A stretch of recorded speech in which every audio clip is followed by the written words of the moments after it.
ভারতকে খাটো করে দেখবেন না, বাংলাদেশ ইস্যুতে এমনিভাবে ফোঁস করে উঠলেন মিঠুন চক্রবর্তী। সাম্প্রতিক সময়ে দুই দেশের মধ্যে সম্প্রীতি নষ্টের বিষয়ে নিজের হতাশা ব্যক্ত করেছেন এই অভিনেতা ও রাজনীতিক। পাশাপাশি বাংলাদেশ থেকে পশ্চিমবঙ্গকে শিক্ষা নেয়ার পরামর্শও দিয়েছেন মহাগুরু। শনিবার হুগলির পান্ডুয়ায় বিজেপির সদস্য সংগ্রহ অভিযানে গিয়েছিলেন বিজেপি নেতা মিঠুন চক্রবর্তী। সেখানেই বাংলাদেশ ইস্যুতে মুখ খুললেন তিনি। সোজা কথায় তার হুঁশিয়ারি, ভারতকে খাটো করে দেখবেন না।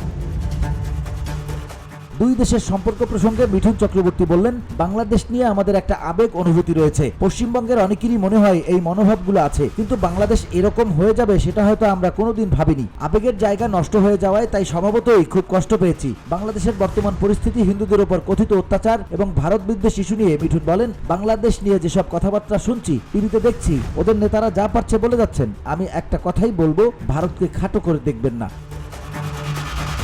মিঠুন চক্রবর্তী একই সঙ্গে বাংলাদেশ থেকে পশ্চিমবঙ্গের শিক্ষা নেওয়ার কথাও বলেন। মিঠুনের ভাষায়, বাংলাদেশকে দেখে আমাদের শিখতে হবে, বিশেষ করে বাংলাকে শিখতে হবে। যদি আমরা সবাই মিলে একত্রিত হয়ে না লড়ি, তাহলে আমাদের ভবিষ্যৎ অন্ধকার নিশ্চিত।